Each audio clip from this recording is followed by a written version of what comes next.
of the community that you guys had here until I spoke to Brother Arif. And I just want to say a big mahalo to Brother Arif and Sister Marwa, who very graciously took great care of us since we arrived last night from California, up until this moment, actually. Even though they had so much to organize and set up, we're very grateful for them and for their care and love. So inshallah, I hope this presentation will be beneficial. So I've done a lot of work with college students, especially at Zaytuna College. I'm not sure has anybody heard of Zaytuna? Founded by Sheikh Hamza Yusuf, Imam Zayd Shakir, and Dr. Hatem Bizian. So alhamdulillah, I've been working at Zaytuna for 6 years with the college students. And of course, as you can imagine, with college students, they always think about how can we maximize time and how can we maximize efficiency. And so those are the main two top complaints that college students have. And so this is something that I've been working on with them for a very long time. So I do hope that, with today's presentation, that I'll cognitively reframe what time management really is about, and drawing from principles in our tradition to help us achieve that cognitive reframing. So we can go to the next slide. Is it better if I stand there? Are you sure? Yeah. Okay. Thank you, Sabrine. Sabrine joined me from Kennedy Center in California. She's she's the operations manager of Kennedy Center in California. So we're very blessed to have her with us today as well. So we have to demystify this concept of balance, right? When we talk about achieving balance, what do we really think about? What runs through our mind when we think about the concept of balance? And oftentimes, we think about balance in a very imbalanced way. We become very obsessive and very possessive in the way that we think about time and achieving balance in our lives. Yes. So we become very obsessive in the way that we think about the concept of time, right? And then the concept of balance. And it's not healthy, because that's often what prevents us from being successful in achieving balance and in framing time in a healthy way. So when we think about balance, right, what we often think about, we can move to the next slide, sorry. We often think that true balance exists. And I am coming all the way from California to tell you that there is no such thing as a true balance, right? There is no such thing as achieving true balance in every single aspect of our lives. Because that would defy the flawed way in which we were, like the fact that we are flawed beings. Allah subhanahu wa ta'ala did not create us to be perfect, right? And command la wahda, perfection is for Allah subhanahu wa ta'ala alone. So we have to approach this subject with humility and not arrogance. Because when you think about it, possessiveness and obsessiveness really come from a place of arrogance. Why is it that this is not working out? I'm doing X, Y, and Z. Why am I not achieving the results that I need to achieve? And if you approach anything with kibriya or with arrogance, it is not going to work out for you, right? Because that defies the essence of humility that we need to have when we approach anything that we want to be successful in, right? So it's reframing the way that we think about balance in a sense of humility that I know I will not achieve full balance in everything that I do, right? And with that knowing, I pray for Allah's success in everything that I do. And that is what makes it successful. True success is not about achieving balance in everything, but it's being able to dedicate yourself wholly and fully to the things that really matter to you. And that looks different for every single one of us. Another myth is that you'll experience inner peace once you reach the perfect equilibrium. If I make a deposit in my physical, psychological, emotional, right, and spiritual chambers, because those are the four components that make up Bani Adam, that make up the human being. If I make a deposit into each and every single one of them, then I should feel this sense of inner peace or tranquility, the sakina, right? And then, right? And then I'll feel good. I'll feel great. I'll feel balanced. But that's not necessarily the case. So again, approaching the subject with a sense of like arrogance, right? I should feel this if I do that. And we have to drop the I shoulds, right? Because that is not in our control. I have to approach it from a place of humility. Work is separate from life, and we're going to get into that. And I think COVID really taught us this, is that work and life are not two separate things, right? And even in Jannah, Allah subhanahu wa ta'ala tells us, فِي شُغْلٍ فَاكِهُونَ. They will be engaged in pleasurable work that won't feel like work. So it really depends on what is it that you are immersed in, what is it that you are doing that brings about a sense of fulfillment, whether that is work towards your career or achievements, or whether that is for your home, or for your family, or for your children, right? They're all work, but they just look different. They have different masks. And then being balanced will look the same each and every single day. Being balanced does not look the same every day, right? One day you might feel extremely productive, and Allah will grant you so much barakah. And then at another day, you feel like you're an absolute failure. You feel like you haven't achieved a single thing on your to-do list, right? And again, perhaps it was a state of like in your mindset that you had set out and you had all these expectations, and because I didn't check off every single one of those expectations, I failed. But we have to think about this concept of work and raha, or rest, are not two opposing forces, or are not two opposing teams. They're not on two opposing teams. But we often think about work and rest as conflicting forces, right? Or as two conflicting things. But I can't be productive in work if I haven't adequately had enough rest, right? There cannot be productive work and efficiency in my work if I haven't rested adequately. And I'm going to get into why that is, scientifically speaking. If I can go to the next one. So when we talk about COVID, right? COVID really taught us a lot of very important lessons in humility, and how little control we have when Allah subhanahu wa ta'ala decrees to halt the world as we know it, right? To put a stop to everything as we know it. And so what COVID taught us is how to integrate work and life into one. Because you were restricted to the home, right? You couldn't really get out. And when I was speaking to Brother Arif and Sister Rodwa, they were talking to us about how COVID affected Muslims here on the island. And everything was shut down, I think in a more restricted way actually than it was for us in Northern California, where you could still go to a few places. There were still people outside. There was still life, a little bit of hustle and bustle. But I think it was more restricted here on the island. And so that can cause a lot of isolation and loneliness and depression and anxiety, right? But I think understanding that work is not separate from your life.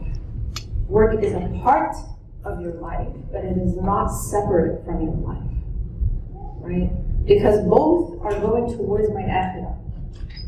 Both are deposits towards my afterlife. How I show up at work, right, will really impact how I show up in the home. And how I show up in the home will impact how I show up at work. And ideally, when we talk about character development in our tradition, we want to be one and the same person wherever we are, whether we are at work or whether we are at home. We don't want to be two different people or 4 different people, or 5 different people when you're at work and in comparison to when you're at home. And a lot of people are very nice at work to their coworkers, and not so nice, and perhaps even monstrous to their families. And so this is something that we really deal with and something that we really see. And so they take out all of their frustrations onto their family members, right? And which is actually very unfair and very oppressive. So thinking about this blended approach for personal and professional needs, not where it's all blurred and you don't know where anything is, but in a sense that there's a time for this and a time for that, but I don't view it in my mind as 2 very separate things, 2 polar opposite things, because they're not. So the present is only valuable as it sets the path for some future superior state. This very, very much describes many people's relationship with time. So when you think about time, what I'm really capturing here is the instrumentalization of time. And this is our problem in our very postmodern world today, is that we only think of time, this present moment is only important because of where it's going to get me to in the next moment. So I'm really viewing time as a vehicle, right? So this car is really important because of where it's going to take me, as opposed to what this car means to me in and of itself. So what this actually means is that we have lost the ability to enjoy and really be present and engaged in every single moment in the way that the Prophet ﷺ was, and in the manner and exemplary manner in which he also taught the companions of Allah. So thinking about this moment, it's only valuable because of what it's going to lead me to, where it's going to take me, what it's going to allow me to achieve. So it's almost as though I am using time. It's like very abusive, right? And I actually think that we have often a very abusive relationship with time. We don't know how to honor time because we are time, right? Allah subhanahu wa ta'ala describes himself as time, right? And so we are just a composite of hours, minutes, and seconds. If you think about an hourglass, right? That is all that we are. And with each and every single passing day, hours, minutes, and seconds are, being used up, being usurped. And we can't regain those hours, minutes, and seconds. We can never regain them back. So this is another thing that we'll get into, is the permanence of our actions, in the sense that every single action will create light or it will create darkness. So there is a degree of permanence in what we do and in what we say, what we utter with our tongues, and what we do with our hands and with our limbs, right? And of course, tawbah can erase that if we have sincere hearts that are really repentant. But we really have to think about things before we do them, before we say them, and before we go to certain places, right? This is all time, right? This all takes from my hours, minutes, and seconds, right? That make up me as a person. Now, when you think about the whole system of capitalism, it's all about, it's conditioning you. It's all a conditioning, psychological conditioning of instrumentalization of everything. We have become great, users and abusers of things. If we look at, I have so many people who talk to me and they're like, I keep buying things, and I really want those things. But the minute that I have them, that sense of excitement and fulfillment is no longer there. And now I'm thinking about the next thing that I'm going to get. And this is a huge problem, because it's very capitalist in the way that we think about things.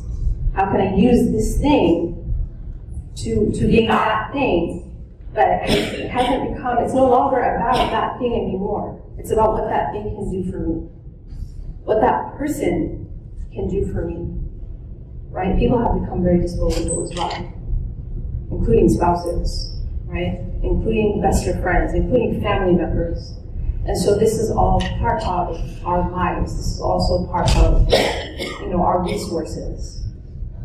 Allah subhanahu wa ta'ala gives you resources in the form of things and people. And you either use those things wisely, and Allah increases the barakah, as Brother Arif was speaking earlier about the concept of barakah. How do we ensure that we can retain barakah in our lives and not lose it?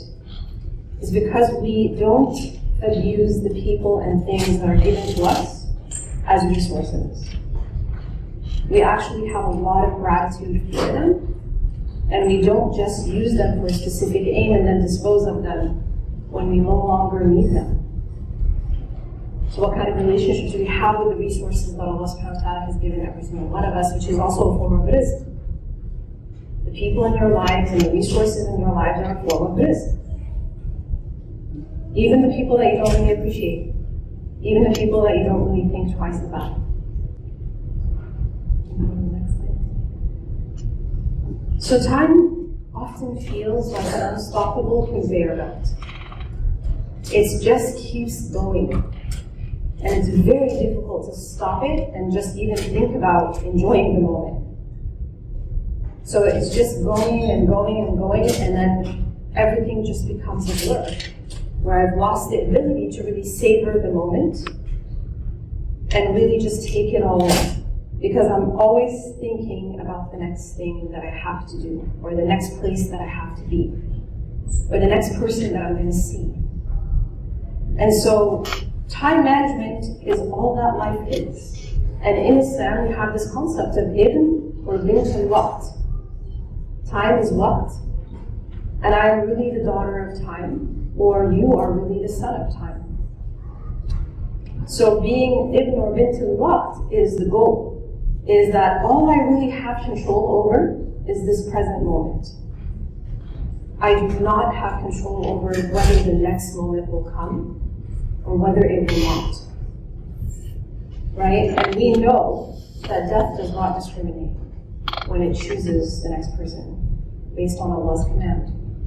And it chooses the young, and it chooses the old, and it chooses the in-between. And so we really don't know if we have any control over the next moment. So how will I maximize and be present in this very moment is really the question that we have to ask ourselves.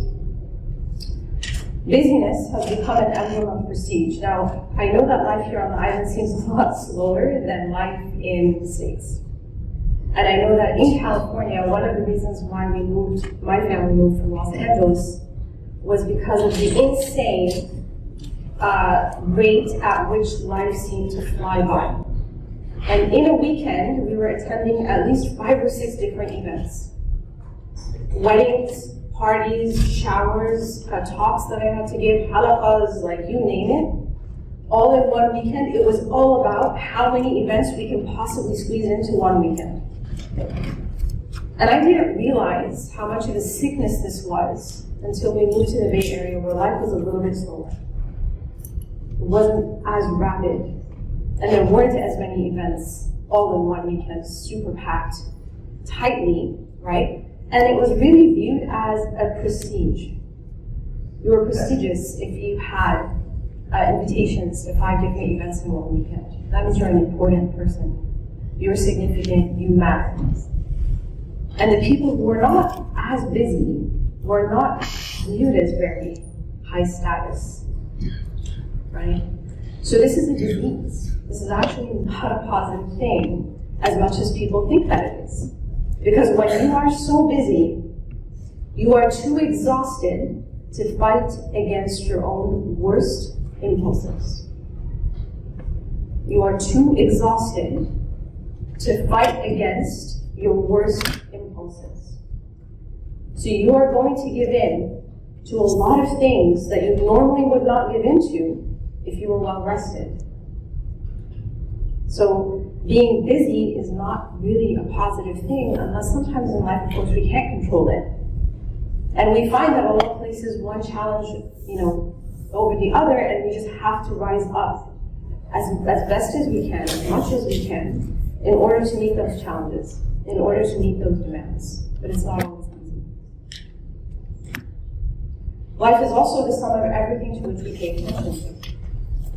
There are many things vying for your attention. What will you give attention to? That is the question. And is the thing that you are giving your attention to worthy of your attention? Right? Is being on social media for 3 hours a day worthy of the little time that we have remaining in this life?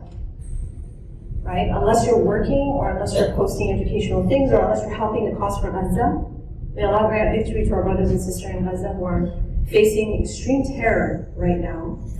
But unless you're working or doing something that you feel is valuable for the sake of your deen, for the sake of Allah subhanahu wa ta'ala, for the sake of your own betterment, then you really have to ask yourself, is what I'm engaging myself in worthy of my attention?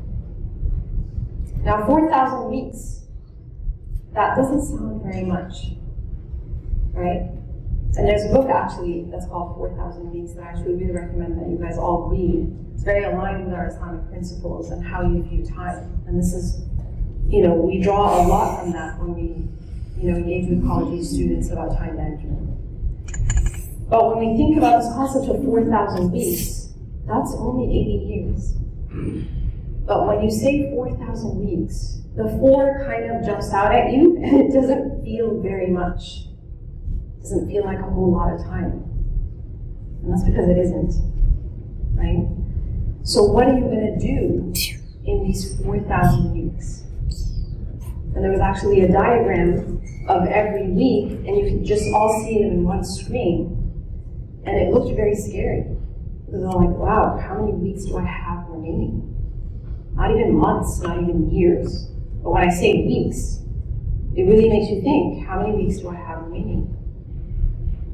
Now consider all the technology that we have today, right? And it's viewed as a very positive thing. All of those in the tech world, in the Bay Area, is all they ever talk about, is how to increase productivity and efficiency and how to come up with new tools and how to manage our time and how to maximize and so that we can produce more.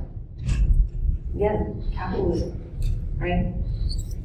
And so this way in which we're thinking about time is really often the problem, right? But the more efficiency or tools that we have, where we don't seem to be getting a lot more efficient and productive, I actually think it's causing people a lot more anxiety. Because when I think and broaden my perspective to think about all the tools that I'm supposed to be using in order to maximize or make better use of my time, it just means that I'm thinking about it a lot more. And anything that you think about a lot more starts to cause you a lot more anxiety. This is a psychological fact. So it becomes so much so that you start to become very obsessive in thinking about, if I don't do X, Y, and Z today, then I'm a failure. What have I even done with my life? Right? And I hear this in the therapy room all the time. I'm 45 years old. When I look back at my life, what have I done? And that's not a fair question, because it's a question of utility. But if you actually break things down, you'll see they've done a whole lot of things, but the way that we measure our deeds is a huge problem. And we'll get into that a little bit later. So our flawed understanding of time, right? We treat everything we're doing as valuable only, again, as it lays the groundwork for something else. And then we become obsessed with using time well, which, as I said, creates more anxiety, right? And we often think, maybe I'm just not planning well. Maybe I'm not a good planner. Maybe I don't know how to organize. And that's not really the problem, because planning is only a statement of intent.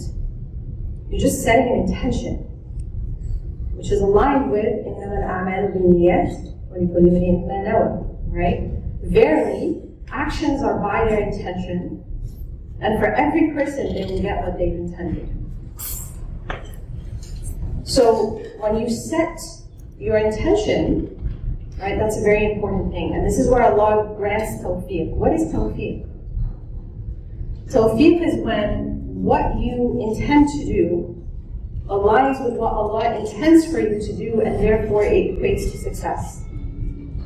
This is what tawfiq is. When people say, وَمَا تَوْفِيقِي إِلَّا بِاللَّهِ, my success only comes from Allah subhanahu wa ta'ala, which is very true.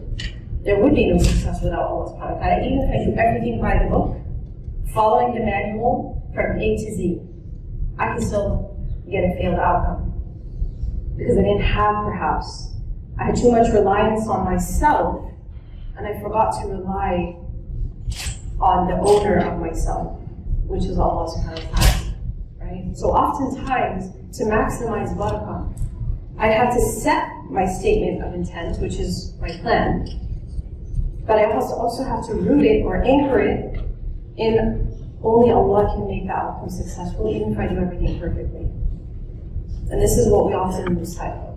We have become a very self-reliant people in our very postmodern world, right? This is part of postmodernism. Is to get you to think, to remove God, make God irrelevant, and to make you think that you are the determiner of truth. You are the one who sets the stage for your life. You are the one who controls your own success. And if you're not successful, then you didn't do this right or that right or this right. Do you see how Allah's not in the picture anymore? You see this all over the place. When you read things, I achieved this success, or I attained that status, or I achieved I achieved this reward, or award, or recognition, because every day I would wake up early and I would start my day at 4 a.m. This is all the articles that you read on success. I wake up at 4 a.m. every day, I exercise, I make my coffee, I sit and I plan, I write out my plan, and there's no mention of God. There's absolutely no mention of Allah subhanahu wa ta'ala. So Allah has been removed from the picture.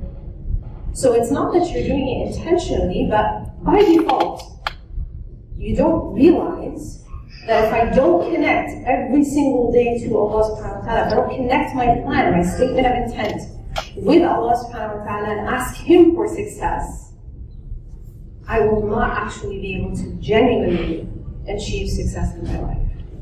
And this is something very important for us to just reflect on, right? Engage in tadabbur and tafakkur and all of these things that Ibn al-Qayyim and all of our scholars from the past have encouraged us to do, that in our busy lives we have really lost touch with. Now, Hofstadter's law is that it just tells us that any task that you set out to do will actually take longer than you intend for it to take. And a prime example of this is when they set out to build the Sydney Opera House, right? They set it for 4 years. They said, okay, we're going to achieve this in 4 years. They had the whole breakdown, they had the blueprint, they had the plans, they had everything. And it actually ended up taking 14 years. And this is the case for many, many things, right? People set plans for how they're going to discover the cure for cancer, or the cure, the COVID vaccination actually took longer than they thought it would. Right? So everything in your life that you plan to do, give yourself some wiggle room. Give yourself a little bit of extra time, because according to this law, time will expand. How many times have you had something that you had to turn in, and you didn't have it done by the time? And you're emailing your professor asking for extensions. I know this to be true, right? For every single student, we've all been in that place before, where time expands, right? Because you have 2 weeks to turn this in or to fulfill this deadline. But by the time 2 weeks is over, and that Friday at 11:59 p.m., you're frantic and scrambling and trying to get it done and submit it, but you don't press the send button in time,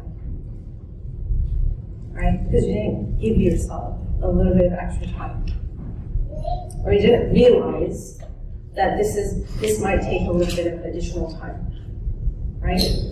Now, in our faith, really quick, time is relative. Time is not absolute. We have clock time and we have event time. Clock time is the units, hour by hour.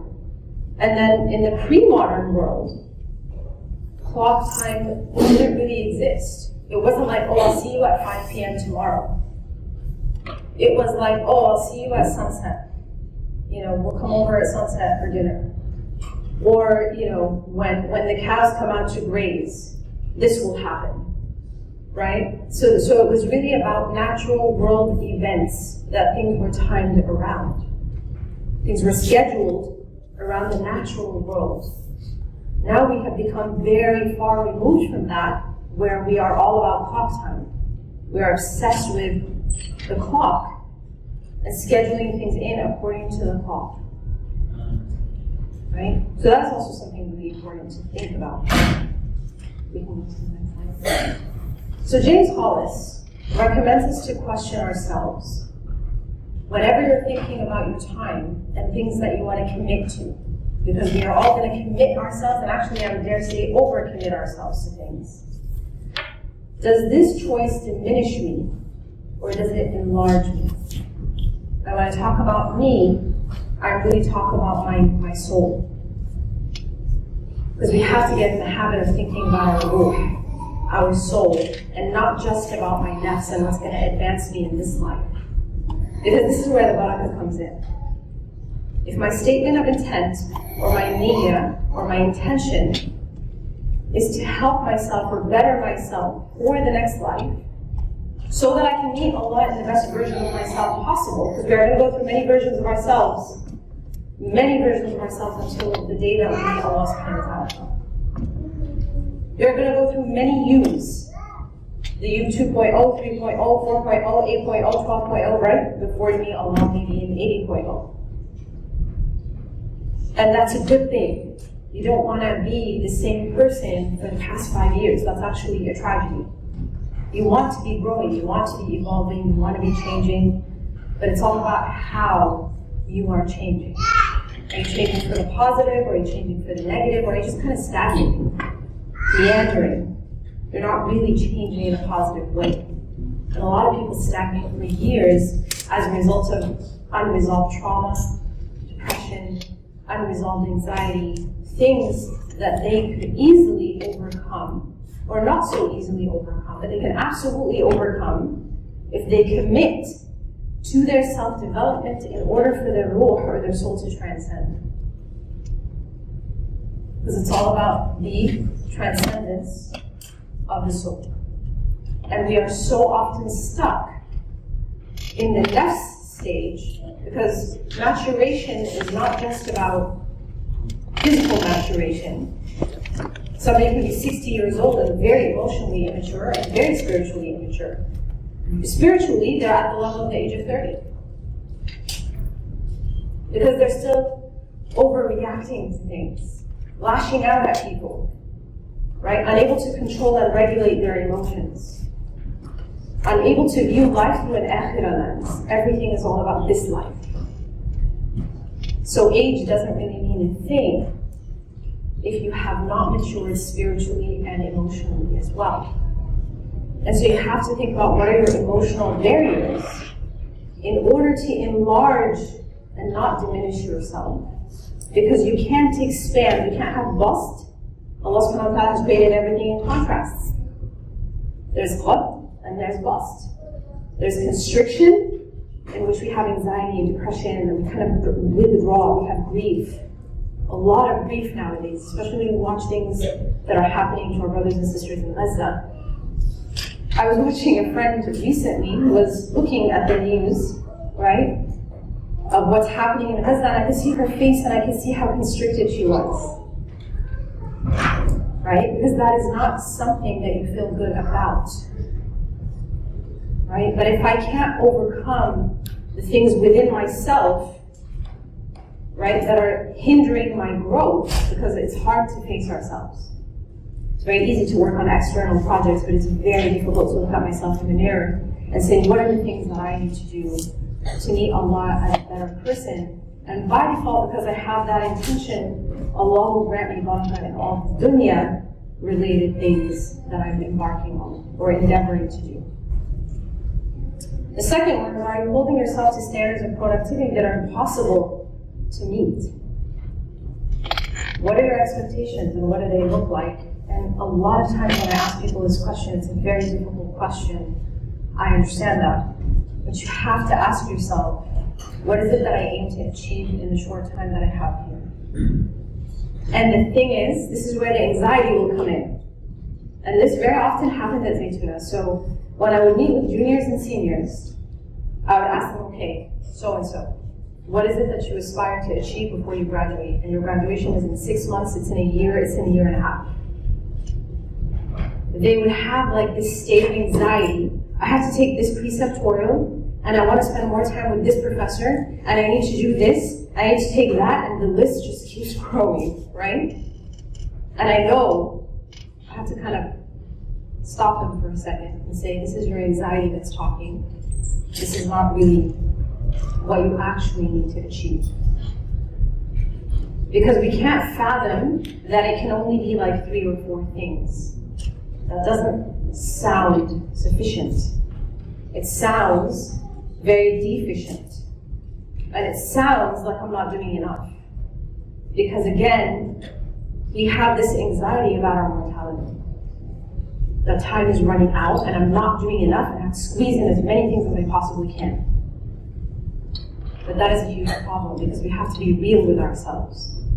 I'm only going to be able to squeeze in a year, realistically, 3 big things. Or maybe 5 at most small things. I have to be realistic in my expectations. In which areas of life are you still holding back until you feel like you know what you're doing? How many people does this apply to? By a show of hands, if you feel comfortable doing so. Definitely me as well, right? So, approaching things with, I can't do this until I know what I'm doing. I can't do this until I become an expert in organizing. I can't help in the MSA until I better my social skills, right? Or until I overcome my anxiety because I have so much social anxiety.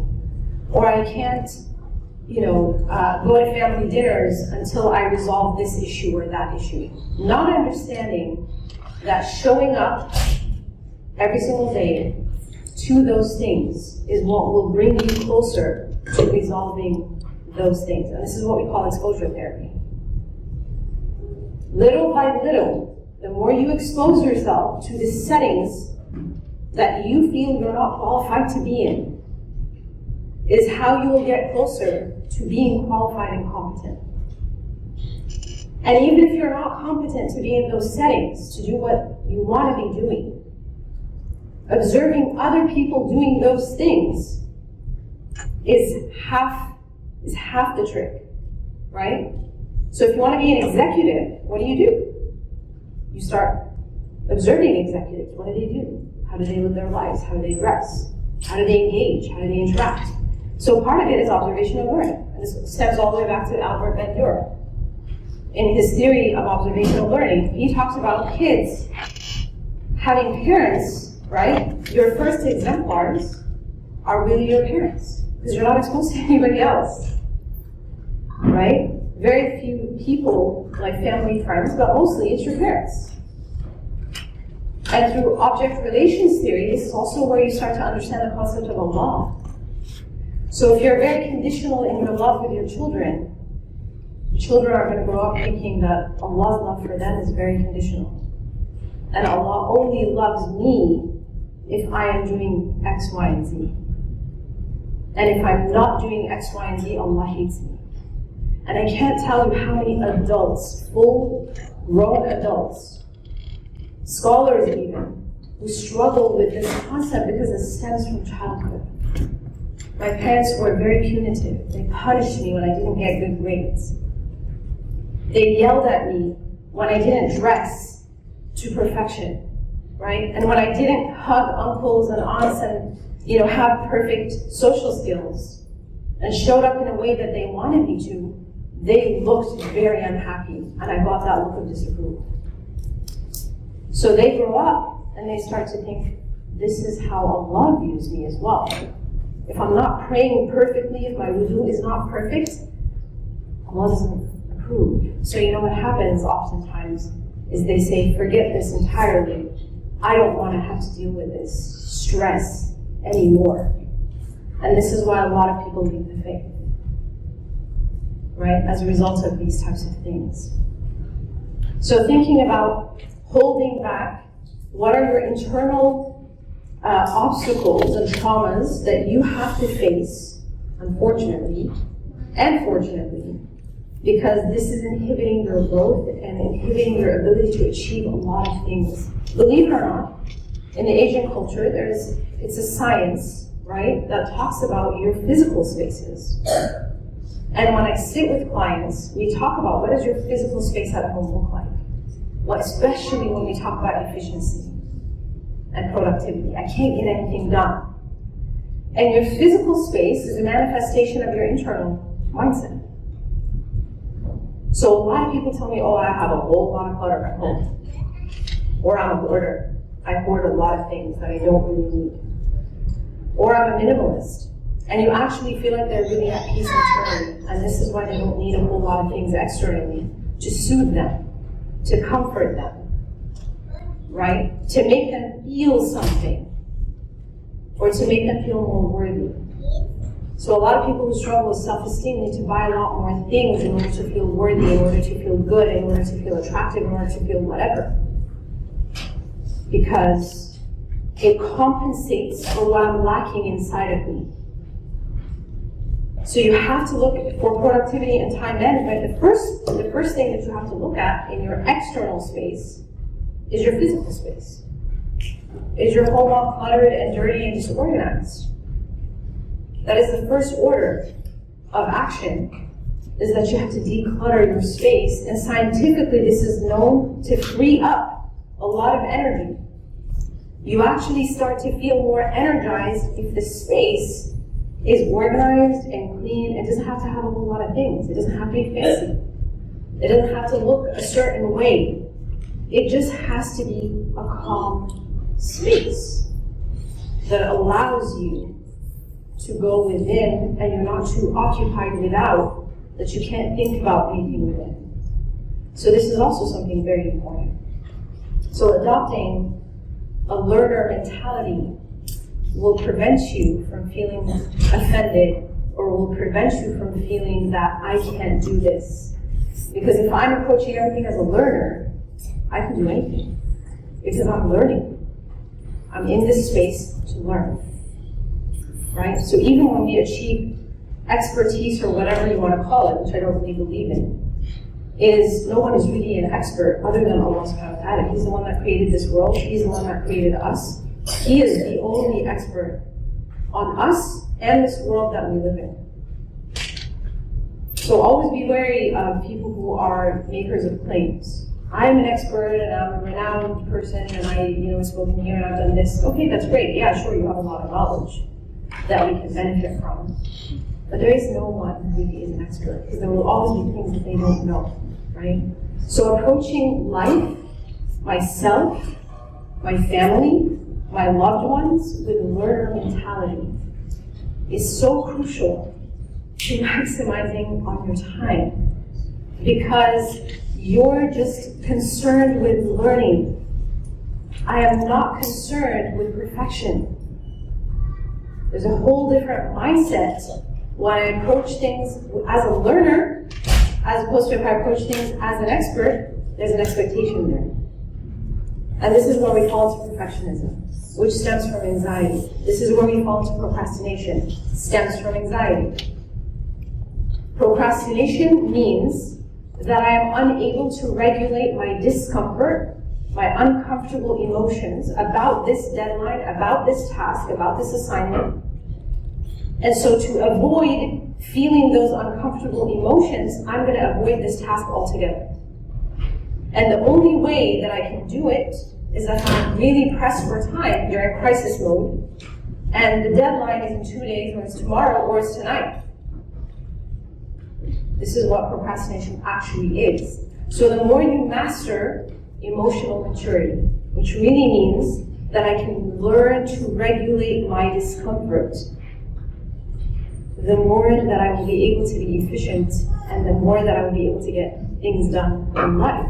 Because I'm not avoiding everything that makes me feel uncomfortable, including my deadlines and what's expected of me in my life. And how would you spend your day differently if you didn't care so much about seeing your actions reach fruition? How many of us are dedicated to projects that we will not see the fruits of in our lifetime? This is a very selfless thing, and we are very selfish people. In our very capitalist society that we live in, where it's all about the product, it's all about what it's going to produce. And if it's not going to produce anything soon, then forget about it. It's not worth investing in, it's not worth dedicating time towards. So thinking about our Islamic mindset, and this is our predecessors, our scholars from the past, Imam al-Bukhari, they did these things, they wrote these texts for the nations that come after them, years and years and decades and centuries later. And we are still benefiting from their works. How many things? We have to have at least one thing.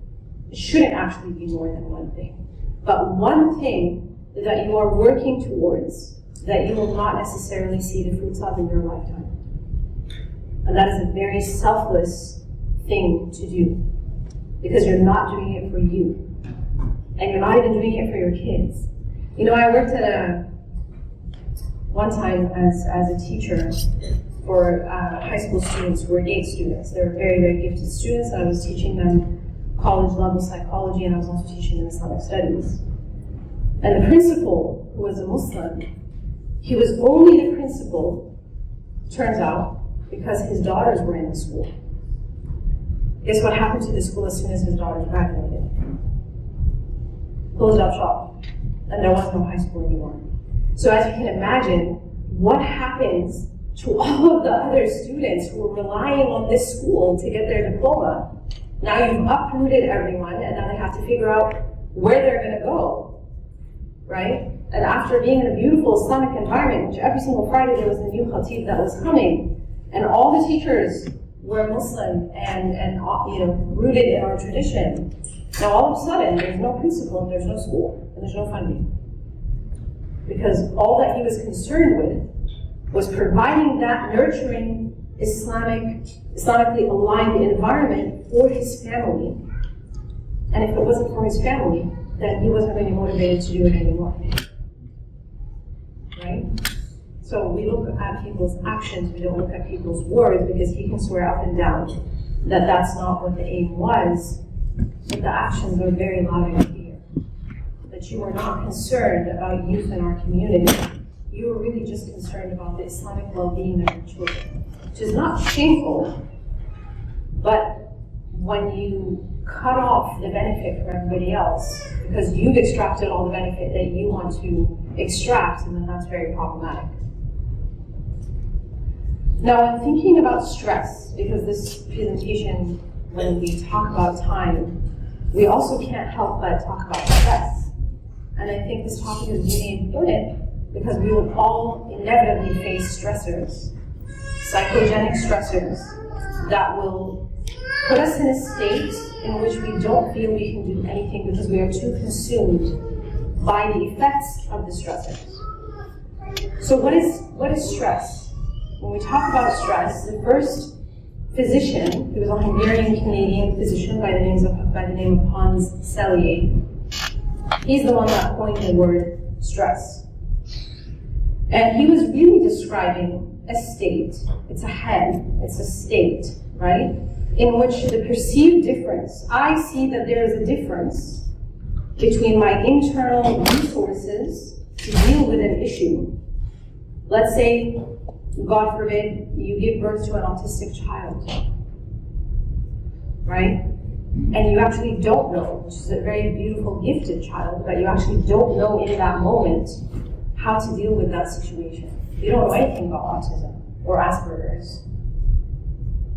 And so you perceive that as a very stressful situation. And when I sit with mothers and fathers who have autistic children, initially, they're extremely panicky and stressed and crying and in a very, very difficult state because they don't know, they think it's the end of the world for our life as we know it. Everything's going to change.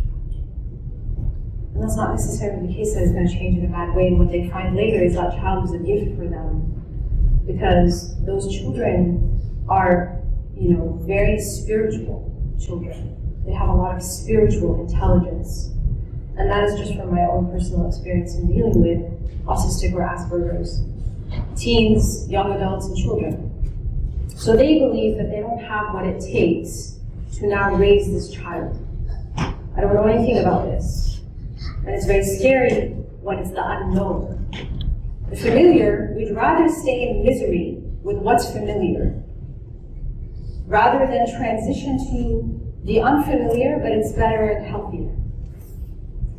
That's also a fact of life, of the way that we are constructed as human beings, is we prefer misery as long as it's familiar, over something that's unfamiliar, but it could be 10 times healthier and better for you. So whenever you think that there is a difference between your internal resources to deal with a situation, to meet a deadline, let's say you get promoted to a higher position. This is what we call a eustress. It's a positive stressor. Let's say you buy a new house. Let's say you have a baby. Let's say you get married. Stress can also be a positive thing. There are what we call positive stressors, because they're not necessarily negative in their nature. They're beautiful in their nature. They're wonderful things. But it causes some stress because of the change, because of the difference, because it's unfamiliar. In this new position as director or as executive or as manager or whatever, I don't know what I'm doing. And I wasn't given sufficient training, which is often the case for a lot of people. So I have to be a self-learner, and I have to figure it out myself. So this is a stressor, but in a positive way. Now, what are the impacts of short-term stress? How do you know that you're experiencing short-term stress? What are the things that are happening inside of you? So stress hormones flood the brain and have a positive impact during short-term stress. So we actually perceive short-term stress as a good thing. Has anybody heard of an escape room? I'm pretty sure most people know what an escape room is. It's like you are put in a room and you're given a riddle and you have to solve this riddle. And you get to do it as a team. So a lot of workplaces, they go to escape rooms together, and it's a form of bonding. We get to see different sides of each other in this very stressful but fun exercise. And it's a bonding exercise, right? So that type of stressor, or let's say you're given like something that you really enjoy doing at work, and it's, you have to rise up to the challenge, and it's due in a week, or you have to present in a week on something that you really are passionate about. So it has to be something that you like. And so what happens in that moment, let's say you're in an escape room situation, there's an increase of oxygen and glucose that flood the brain, right? And this is why it kind of borders excitement. There's a lot of overlap in symptomatology between stress and excitement, right? There's a rapid heart rate, there's the flood of glucose to the brain, right? Oxygen, right, in order to help you rise up to the challenge, right? And then your learning, memory, and recall are also enhanced. You can actually recall things quicker, right? You're quicker on your toes, you can think faster, because you're in a moment that you're being challenged. You can also enhance immunity, believe it or not. It has an anti-inflammatory effect. Now we know that depression, what we identify as clinical depression, stems from inflammation in the brain. And if you follow the work of Dr. Amen, right, and he has a lab, and he's very recently come out with a lot of research about the brain and neuroinflammation. It causes states like depression and anxiety and a lot of other conditions that are related to mental health. And once that inflammation has been addressed, right, when it's long-term inflammation, you'll see that all of these symptoms start to diminish and subside. And it's like the normal person that you once knew is back. And sometimes that person has been depressed for so long you've forgotten how they were before the depression, before that their loved ones passed, before that huge change in their life took place, before they lost their home. right? Or before they lost their best friend, or whatever it might be. So it also, having short-term stress, boosts levels of oxygen. Now we call oxytocin, the bonding hormone. This is the hormone when a parent is holding their child lovingly. This is the neural hormone that starts flooding the brain. And you feel like you want to be closer to the child, and you feel like you want to care for the child, and you feel like you want to just spend time with them, or between spouses, or between friends. So this is the bonding hormone. In that moment of short-term stress, oxytocin increases, which allows you to bond better with other people and work and collaborate as a team. It also boosts resiliency and leaves us better equipped to deal with challenges. So not all stress is bad, as you may be misled to believe, but it's only when the stress becomes chronic, which means 2 weeks and over, when the stress lasts for longer than 2 weeks, that is when it starts to become more chronic. And this is when it starts to actually shift and become more detrimental in our system. When we think about stress and pain. Now this is very relevant to what's happening in Gaza. Stress and pain are bidirectional, which means there are 2 channels that are going back and forth, right? And stress can change the way that I experience pain. When I am very stressed, my sense of pain is heightened. Generally, when you are stressed, you are more aware of the aches and pains in your body, because everything just doesn't feel good. It just doesn't feel good to be in my body right now, right? Because I've been stressed for so long, right? And you can experience pain also if you're married, or if you have someone who's very close to you, a sibling or a close friend. If you see them in pain, you will start to feel pain. This is called an empathic response. We experience this with our clients. When my client is breaking down, I can actually feel their pain, especially if you're an empath, which is a lot of us who are in this field. And it can be a blessing and it can be a curse, right? Because it becomes very heavy to carry these feelings sometimes, or to feel what other people are feeling, or to see their pain in their eyes without them saying a word.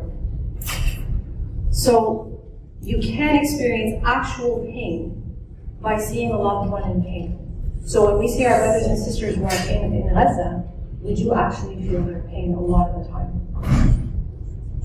Now this is very interesting, and this correlates to what Allah subhanahu wa ta'ala tells us about the status of shuhada.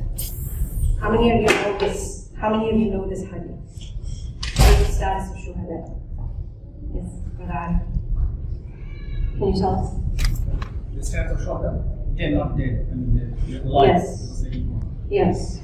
And do they feel any pain upon the moment of death? No, they actually don't. And this is why you see pictures of martyrs who are actually smiling. And I've seen this a lot, right? When you see pictures of martyrs who are smiling. Now, why that is very interesting, because I learned about this after I learned about that hadith. That severe stress can blunt pain perception. When you are under a lot of stress, right, it can, depending on the severity of the stress, I'm talking about very high crisis stress situations, you can cut yourself, for example, and not even be aware that you cut yourself, and then you look and you see that it's bleeding, and you didn't even feel that you were being cut. Right? I'm sure a lot of people have experienced this, especially females or males who are in the kitchen, right? This may have happened to you. Now, an example, and what I mean by analgesia is an inability to feel pain, is that a study involving a group in a serious car accident, of course, when you're in a car accident, and God forbid, may Allah protect you and your loved ones, but when you're in a car accident, you don't know that it's coming. And so the unexpected component is what actually makes it different in the way that I experience pain, as opposed to individuals who knew that something was coming, or they were in the battlefield, or they are in Gaza. They know what's happening. They can't get away from it. right? So they actually develop an inability to feel pain. So when they are bombed or when they are tortured or when they are, being massacred or whatever way in which Allah chooses to call them back to Him, they don't actually feel pain more than the prick of a thorn. And now we understand that there's this reality of analgesia, which is a scientific finding, that you actually lose the ability to feel pain. So those in a car accident, 80% needed a lot of morphine in order to numb the pain that they were experiencing as a result of the accident. Whereas those soldiers who in the middle of battle, with the exact same severity of the injury, right, needed vastly lower levels of morphine because the mindset matched the environment. They knew what was happening to them. Stress and modulators, right? Having outlets for your stress is crucial to saving you from the harmful impacts of the stressors that you are experiencing. So, a study involving 2 rats receiving shocks of the same magnitude. One rat had a block of wood to gnaw on after the shock, right? And the other rat didn't. The one that had the outlet, that had that piece of wood to gnaw on, didn't develop an ulcer. Whereas the one that didn't have anywhere to channel the tension in his body after the shock, he developed an ulcer. So modulators help you release the muscle tension, especially when it's a psychosocial stressor. It involves a lot of mental work, right? And they serve as a distraction, something to help alleviate that mental stress by having me think about something else for even a few moments. And if it's the right kind of outlet, like for example, meeting up with friends for coffee, right, when you were going through something very difficult, oftentimes helps put everything into perspective. You go outside and you see that there's sunshine. You go outside and you see that there are roses. You go outside and people smile at you and say hi or salam. And your friends' love and care and concern for you remind you of all the blessings that you have in your life. These are all modulators that can help alleviate the stress that you're experiencing. It's huge. It plays a very crucial role. Stress and sense of control. Who is observed, if you can go to the next slide, sorry. Who is observed to have the most stress-related diseases in the workplace, for example? It is the ones with high demand. There's a lot of demand upon them, right? But they have very low control. And that makes sense.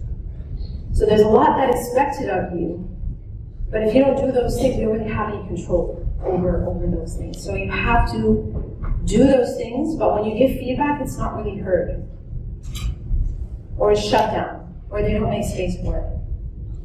Because it requires too much change and they don't want to make that change. Or it requires too much money and they don't have that kind of money. Right? And then the ones with low demand and low control, you will find that those individuals are very good at work. They are not fulfilled. And then the ones, the perfect sweet spot is when there's high demand and high control. But it has to be something that you enjoy doing. So if you, again, are feeling a sense of satisfaction and fulfillment from this work, even if there's high demand, you're passionate about it. You're channeling your passion, and that's a positive thing. Now, instability in and of itself, of course, is a stressor. But, for example, what the instability means for you, right? So, for example, someone who has $100,000 for a salary, it can mean a lot for one person. They can view it in comparison to their trajectory, their career trajectory. Oh, wow, this is a raise compared to what I was making prior, which was $70,000. As opposed to someone who this was an emotion. They used to make $150,000 and now they're making $100,000. So that for them is it's a lot of instability. Now they have to think of how are we going to make up other sources of income in order for me to fulfill all the needs of me and my family. Now this is a really important one, stress and predictability. If you can predict a stressor, it'll have less of an impact on you. Now, when does it not work? Right? If I know that it's going to rain tomorrow, I can plan accordingly. Now, of course, Allah controls the forecast. So a lot of times it's right, and a lot of times it's not right. Right? I think this morning it said it was going to rain, and it didn't rain. Right? So the forecast was actually incorrect. And that, again, humbly reminds us that Allah is really in control. And so you can plan accordingly for things if you know they're going to happen. So in California, we know we're going to experience earthquakes, and they always tell us to have earthquake kits in our car, carry medication with you. Because if you can't access a pharmacy or there's no hospitals anymore, and your life depends on that medication, then you should be carrying that medication in ample stock with you. Right? Have flashlights, have blankets, have all these different things that you'll need. And we know we're going to experience earthquakes, we just don't know when. But us in our own laziness and lack of foresight and lack of reliance, more reliance on self and not so much on Allah, it's like, oh, well, I'll deal with it when it comes. Or we get too comfortable in life and we don't plan. We feel too comfortable, right? And we lose the foresight and ability to plan for things. Right? And so that's also something really important to think about. So when does it not work? When does predictability not work? So a lafayette that gets a warning light 5 seconds before a shock experiences less stress, right, than the one who receives a light warning half a second before the shock. So not enough time is not good then. So when I know something's going to happen but I don't have enough time to plan for it, my stress goes through the roof. Because I don't have the adequate time in order to plan for it. Right? Now, predictive information only helps within a certain period of time. Now, how does this relate to our faith? There's no secret when it comes to our faith and how we will be tested. This is very interesting. According to Robert Sapolsky's findings, he's the top researcher on stress, and he wrote Why Zebras Don't Get Ulcers, and he's a professor at Stanford, right? And so in taking one of his classes online, it had me thinking about ayat from the Quran, and where Allah tells us, وَلَنَبْلُوَنَّكُمْ بِشَيْءٍ, with something, you will be tested with an element, not fully, because of course fully we wouldn't be able to handle it, but with an element, with a touch of مِنَ الْخَوْفِ وَالْجُوعِ وَنَقْصٍ مِنَ الْأَمْوَالِ وَالْأَنفُسِ وَالثَّمَرَاتِ وَبَشِّرِ الصَّابِرِينَ. So you will be tested, right, with fear and hunger and loss of livelihood, right, and loss of lives, right, and loss of all the things that we possess or think we possess. And give glad tidings to those who are patient. And patience is just one word that encapsulates so many different meanings. It is not just patience. It is patience, steadfastness, grit, forbearance, fortitude. It's all of these different meanings, all encapsulated in one word. What's the relationship between stress and personality? Are certain personalities predisposed to experiencing higher levels of stress? Absolutely. So if you are a type A personality, and people know themselves, even deep down, even if you deny all you want, right? Your spouse or your family members or your parents or siblings will know your personality type if you dare to ask what they think. So type A personalities are competitive, aggressive sometimes, outgoing, time pressure, always on the go, always feeling like they have something to achieve. So those are usually the ones that are perceived as workaholics. They have blurred boundaries. They don't know when to call it quits. They don't know that, okay, by 7 or 8 p.m., I'm not going to be in work mode. I'm going to be in rest mode, right? Those types of personalities are predisposed to experiencing a lot more stress. Repressive personalities as well. Those who don't really face themselves, those who push everything down, right? And don't really deal with things. Highly organized individuals who are highly controlling, right? It can be enormously stressful to create a world in which nothing stressful can happen. So when something from Allah, a curveball hits, because you will be humbled, and we can't control the ways in which Allah will choose to humble us. So the more controlling you are as a person, the more curveballs you will experience in your life, because it's a reminder to be humble and it's a reminder of who you should be relying upon. So repressive personalities who are highly controlling and try to organize and plan and have spreadsheets, and it's great to have spreadsheets, don't get me wrong, but when it becomes a little bit obsessive and I think I have all this control, it's just an illusion, right? I don't actually have that much control or power. Now, type B personalities is the type of personality that you want to have. And all of us can achieve elements of type B personalities in which we're a little bit more relaxed. We have a healthier relationship with the tasks at hand and with our lives. And we relinquish control, or the desire to control everything. Now, where do we begin, really briefly, right, in order to wrap this up, inshallah? Where do we go from here? So you have to first and foremost, as I said earlier, evaluate your connection with Allah subhanahu wa ta'ala. What is your relationship with your Creator? Especially in marriage, this is the top question that you need to ask the potential that you are speaking to. Because this will determine everything else in your life. What is your relationship like with your Creator? Because that is the fuel source, that is the gas station by which you will fuel the vehicle, which is your body, to get things done and to go places and to achieve things and to be a healthy partner spiritually, emotionally, and physically. Improve your secret and public life, and Allah subhanahu wa ta'ala will improve your public and social life. And make matters well between you and Allah will make matters well between you and the people. Work for the hereafter, and Allah subhanahu wa ta'ala will be enough for you in your worldly concerns. Narrated by Sufyan al-Thawri. If you work on perfecting, or just striving, forget perfecting, striving to better your relationship with Allah subhanahu wa ta'ala in private, Allah by default, without you doing a single thing, will start improving your public life, your social life, your relationships with other people. Because who controls the hearts? It is really Allah, it is not us. It's not because I'm kind, it's not because I'm benevolent, and it's not because I'm giving or patient or forbearing. That is, again, all an illusion. And all of those things matter. I have to do my part. But I have to understand who really controls the hearts of people. At the workplace, right? There are things that also I can do, but I also rely on Allah subhanahu wa ta'ala to soften my supervisor's heart towards me.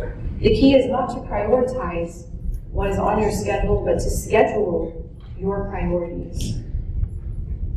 And resist the sense of entitlement that you get when you undertake something difficult, that it has to work out in a certain way. Because again, it doesn't have to comply. Now, begin your day. Can I have 5 more minutes? 2 minutes. 2 minutes. Begin your day, right, with Fajr prayer. That is crucial, because it all begins with how the day is set. How is the day set into motion? Or what do I begin my day with? I have to orient the beginning of my day with my Creator. And I have to, as much as I can, we will all fall short, but as much as I can, I start my day by praying Fajr, and we know that Allah subhanahu wa ta'ala has placed barakah for His nation in the early morning hours. Prayer timings and willpower, there's a research study that shows that willpower dwindles or diminishes as the day goes on. So it's not coincidental then that Allah subhanahu wa ta'ala has placed such a big gap between Fajr and Dhuhr, because you have the highest amount of willpower at that time. So when you want to achieve something that's difficult, you want to work on tasks that are a little bit more time-consuming and challenging, that is the window of time that you want to do them in. Because as Dhuhr comes and as Asr comes, you become more tired, you lose more willpower, you're more exhausted. And when they look at crime rates, more crimes are committed in the evening. They're not committed in the morning. Because people have less willpower at night. And this is why we have Asr, Maghrib, and Isha in the evening, Because what? It reminds us to check in with Allah, to reset our intentions, and to strengthen our willpower. Because we need it a little bit more in those late hours of the day. You have to have cognitive flexibility. You have to be open to the idea that maybe the way that I'm doing things is not working for me or my family. And I have to adopt new ways. I have to be creative. I have to talk to different people and collect and gather more ideas. Manage your focus and not your time. And be ibn or bint al-waqt. And become aware of the tyrannical inner voice inside of every single one of us that is waswasa of shaitan, that is whisperings of Satan, who tries to misguide us and distract us and make us think that we have to do everything, which is an illusion. Again, it is a lie. And maybe you can take a screenshot of this because I don't have time to go through all of it, but accepting the struggle of life. We are here to struggle. We are not here to be in a state of ease. And we will experience ease on this journey. But life is not meant to be fully easy because pain stimulates remembrance. Without pain, we wouldn't feel a sense of need, and worship is created as a result of our states of need.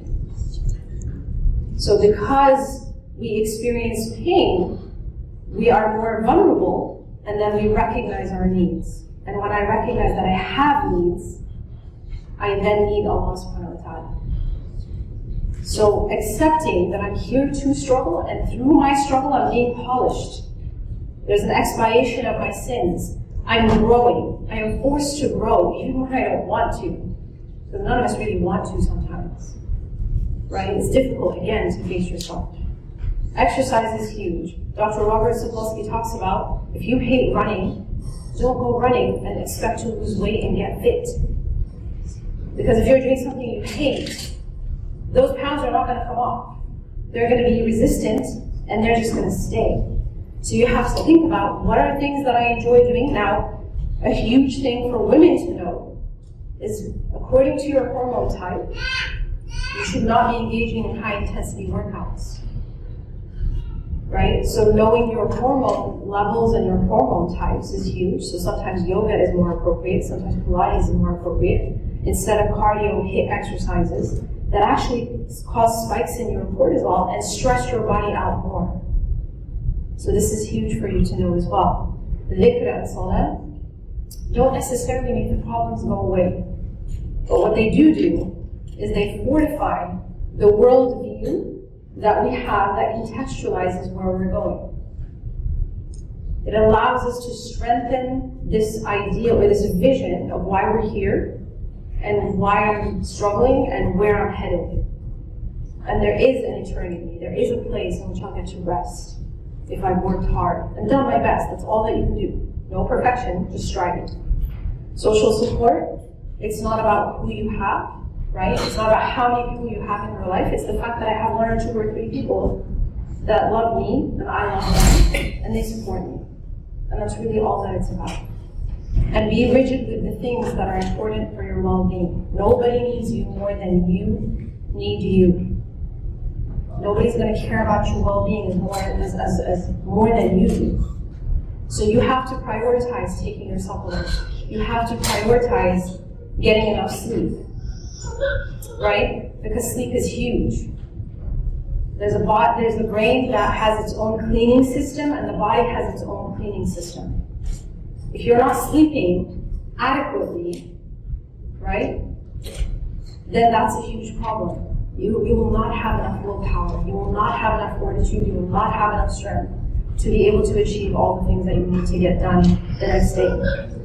So make it a priority to sleep at least 7 to 8 hours a night, right? And wake up for tahajjud. Because if you sleep after Isha, like the Prophet ﷺ, then you can wake up for the last third of the night and you're fine. You're good to go. And with that, I will stop here. Thank you all for listening. I know it was a lot of information, but thank you for your patience with me. And sorry about that. It took more time than I was allotted. We can do a big hands and continue.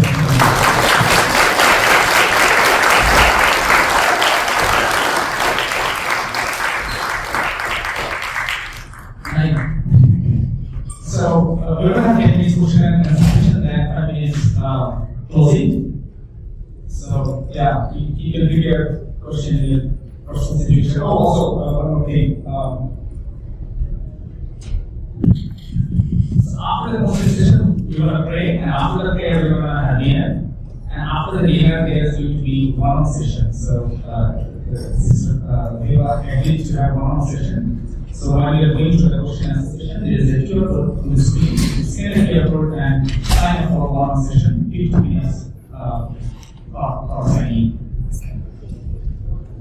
So, Brother Ryan can say, Brother Shwan, if you want to ask me a question, please raise your hand. When you are prepared with your question, I can ask a question. Thank you for this like a very beneficial talk. A lot of things for us to absorb and practice. If I ask you what action you want the audience to change in their practice or add in their life, which can benefit to have part of increase the productivity or action in the service. Yeah, I would say the action for us to really try to incorporate in our lives aligns with Imam Ghazali's framework of time. And that is the moral principle of plenitude. And he really talked about, having this type of spiritual vigilance with our time. And we don't really think about time this way. We always think about time in terms of worldly matters, but it's being more spiritually vigilant with our time. How am I using my time every single day to better myself as a human being? Commit to one thing per week that you would like to work on. If you are quick to anger, that anger consumes a lot of your energy, more than you know. And you will find that things every week are angering you. People are doing things to trigger you, people are really offending you, everything is upsetting.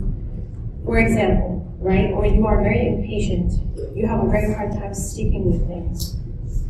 Then you are really going to struggle in your spiritual practice of salah, because salah requires a lot of fortitude and patience, and it's something that you have to do every day.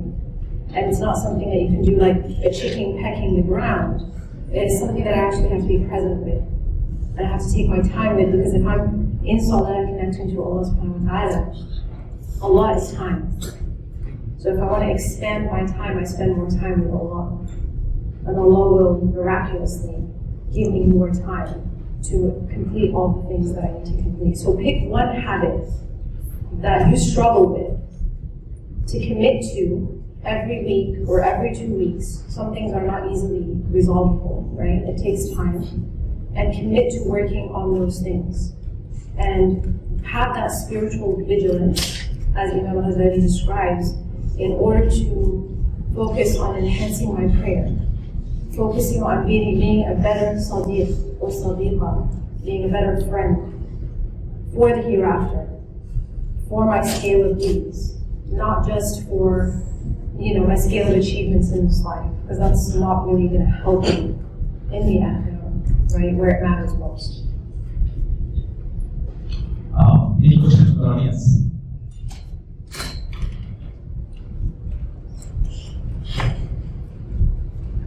Is there any non-Muslim in the audience? Raise your hand. Anyone who is not Muslim? Okay, that's one audience. So, please prepare your questions, so in the meantime, I'm going to ask another question. So, in our Islamic understanding, there is a notion of focusing on actions rather than outcomes. So sometimes the secular world, we understand some outcomes as a failure, but they're not actually a success from the Islamic view, because Allah will lead to that pattern, and we can, from a secular perspective, failure, but actually, Islamic perspective is a success, because Allah knows what is the best for us. Can you elaborate on this for our non-Muslim audience, and also the process you made for Muslim audience on this, that if we focus on the outcome, we focus on the actions and outcome. So in similar sense, it can be failure, but in Islamic sense, it can be success. Yeah, absolutely. There's a lot of things that are successes in disguise, or they're a gift in a very ugly wrapping. So this might be. So they could be a gift in very ugly wrapping, right? So say, for example, you set out to start an organization in order to benefit people, yeah, right, through the practice of mental health. This happened to a friend of mine in which she set out to start an organization to help individuals in the community who are really struggling with their mental health. And that organization did not succeed, right? Because she was too focused on, according to her, she did not succeed in the worldly sense because she was too focused on the number of clients that they were seeing and to maximize on their potential of every single clinician. And she was very, very rigid, very type A in her approach, right? But what did succeed is that the amount of awareness that she gained, she was able to really help her family and one of her children was actually struggling with an addiction. And subhanAllah, she ended up being a huge source of help for her family as a result of her trainings and practice and work. So in her eyes, that was a failed outcome.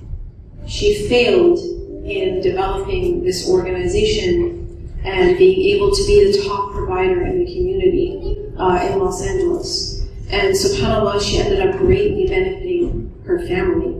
And that is a success for the hereafter, because that is a huge investment that she made. And it may not be the desired, at the outset, that wasn't what she was striving to do, but it was something that she really achieved. So don't be deterred when things don't work out the way that you wanted them to work out, because know that they will work out according to how Allah wanted them to work out, because Allah sees the seen and the unseen.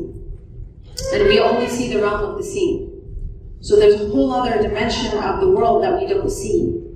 And so understanding that, oh, so if this didn't work out this way, if I don't marry this person, or if I don't get this job, or if I don't buy this house in this neighborhood, maybe if I had bought it, it would have corrupted my morals.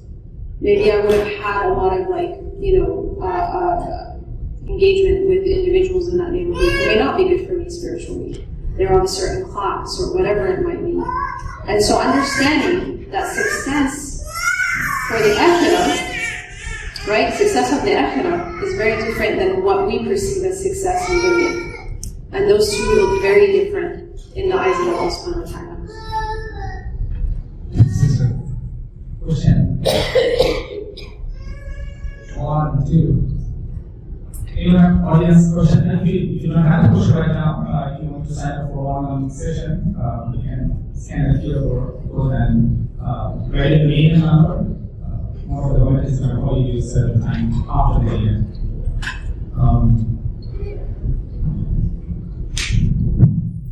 That must mean that I've covered everything. Just kidding. You covered it so well. Definitely. Sure. Yeah, so everybody has a good understanding of the topics and can participate in the correct. So let's give a big hand to the speakers.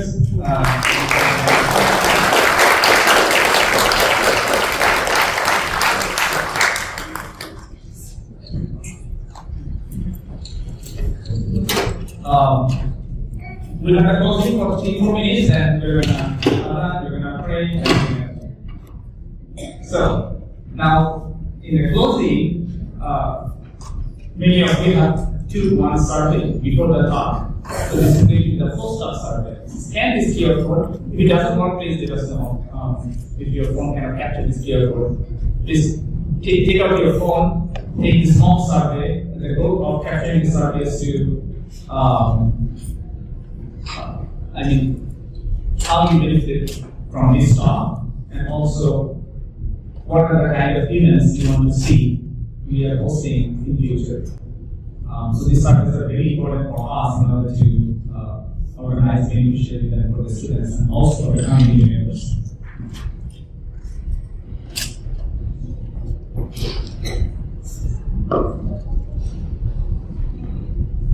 So at the end of the survey, there's another question. The question is like, so this event we organize, we get a little support from the university. Most of the support comes from the volunteers working, the student volunteers. So you are most welcome to join and help us to organize more events like this. So there's one question in the survey at the end of the questions. If you want to donate, you can write your name and number, phone number. Someone is going to call you to donate, to facilitate the donation. So your software is going to help us to do more events in the future. So this event is going to be the last event for this year, and we'll start doing even from next year, January 2024.